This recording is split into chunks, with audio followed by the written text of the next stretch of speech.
Panglima TNI Laksamana Yudo Margono melakukan mutasi jabatan strategis terhadap sejumlah pejabat Panglima Kodam.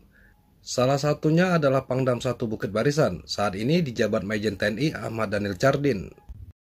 Perwira tinggi TNI lulusan terbaik Bedara Kopassus Majen TNI Ahmad Daniel Chardin sejak tanggal 25 Februari 2022 menjabat Panglima Kodam 1 Bukit Barisan.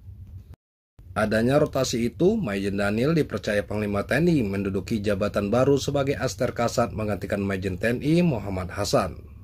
Perwira tinggi TNI lulusan terbaik Bedara Kopassus, Majen TNI Ahmad Daniel Chardin sejak tanggal 25 Februari 2022 menjabat Panglima Kodam 1 Bukit Barisan. Adanya rotasi itu, Majen Daniel dipercaya Panglima TNI menduduki jabatan baru sebagai Aster Kasat menggantikan Majen TNI Muhammad Hasan. Atas amanah yang diemban, Majen TNI Ahmad Daniel Chardin akan mengemban tugas baru staf khusus Kasat di lingkungan Markas Besar Angkatan Darat Mabesat, Jakarta Pusat. Mutasi jabatan Pangdam 1 Bukit Barisan akan dipromosikan kepada Majen TNI Muhammad Hasan. Ia ditunjuk menjadi pengganti Majen TNI Ahmad Daniel Chardin sebagai Pangdam 1 BB.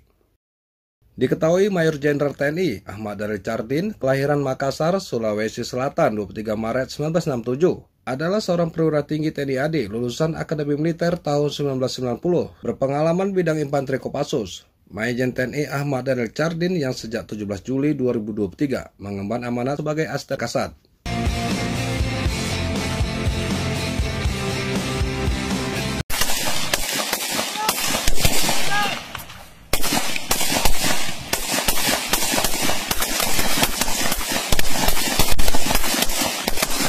Tetap semangat dan jangan lupa untuk bahagia.